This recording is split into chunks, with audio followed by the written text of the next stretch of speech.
Hello composers and Logic users, Mike here, and in this video I'm going to show you 5 amazing updates in Logic Pro X 10.4.5.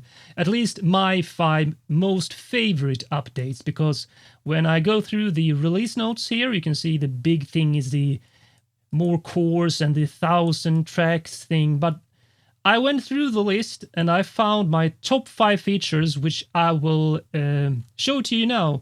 So the first thing is, let me bring up my notes here. Yeah, update 1, only load plugins needed for project playback. And this will drastically speed up if you load a big template, which I used for my orchestral template. So let's see, my master project template. This is like 20 gigabytes or so of RAM, and my computer is in late 2013 iMac. So now if I load this up with this setting on, look how this could take like 3-4 minutes to load.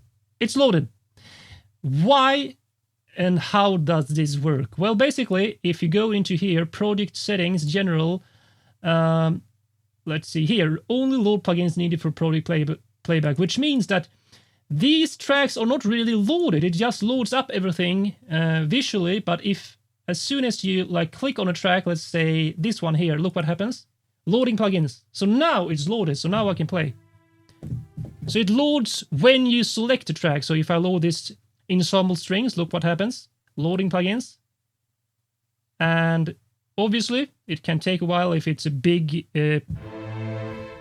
preset, but this way, you can load your template at least super fast and just load the instruments as you go and compose the track. So that's the cellos and so on. So that is update 1. Oh, now I clicked on the track stack. I think it will actually load everything in the track stack. So sorry about that.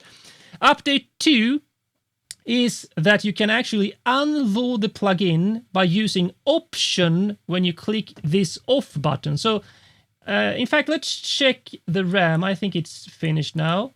So it actually loaded everything in here in my orchestral group. And if we check the RAM now, it's 9.7. Now, it used to be the case that if you simply unload, if I just click the off button, okay, so it's not really finished yet. 10.6, all right? So if I unload, let's say the strings here. Stay on top. Has it loaded? Anyway, you can see that it doesn't reduce the RAM, but now check this out. If let's do drastic, like if I select everything and then I option click this off button, it will actually unload just as it did when I loaded the template. So like so. And then we go into here again, and it might take a while to update. Let's do it like this. Voila, 3.73 gigabytes. So it actually unloads it.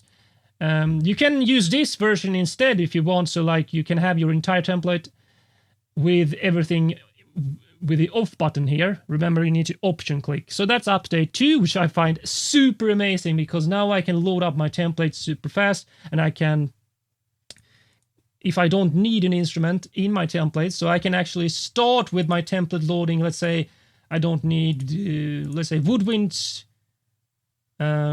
starting out, so I can have the off button here with the option key.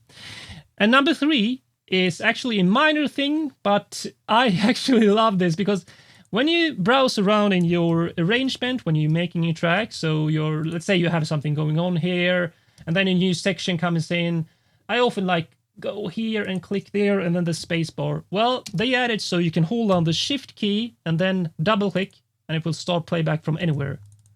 So, and by the way, if you have already done it, so shift, double click, it will start from here. Let's say your chorus starts there. So, and you play here and you want to play just before the chorus, so the marker won't do. So you just want to play from there. Well, I used to go here by selecting up here in the ruler and then play. Well, now I don't have to. I can just click even down here, shift and double click.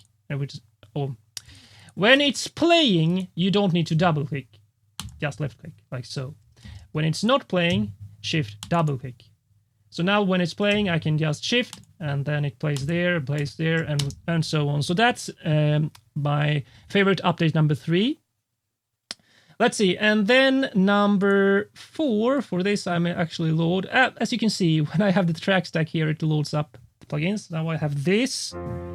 So let's say I record something, just something super quick here. What does it do? What does it do?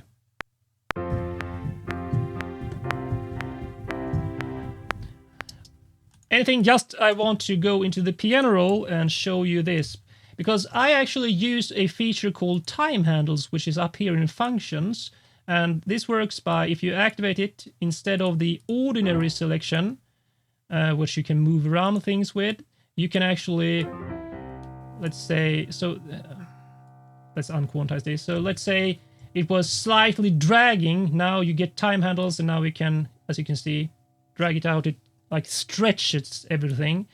But you don't have to do that now. You can actually hold Option and Shift and then drag out. Then you get time handles compared to just dragging out. So it's basically a standard shortcut now, right? And number 5 of my most favorite updates in this Logic Pro X release is actually, if I load it up here, a updated plugin. So here's the De-esser 2, which is much better looking. It's this new updated look that Apple has included in most updated stock plugins. And of course, it sounds much better when you use the De-esser on vocals, or we can use it on other things as well. So those are my top favorite 5 updates in this Logic Pro X update. Which are yours? Write in a comment below. I have to say, still, my favorite thing is this loading of templates much faster, and that I can actually option click to deactivate the plugin from RAM entirely. Subscribe now and watch a lot more videos on composing music, producing music, sound design, Logic Pro X and much more. I'll see you in the next video, my friends.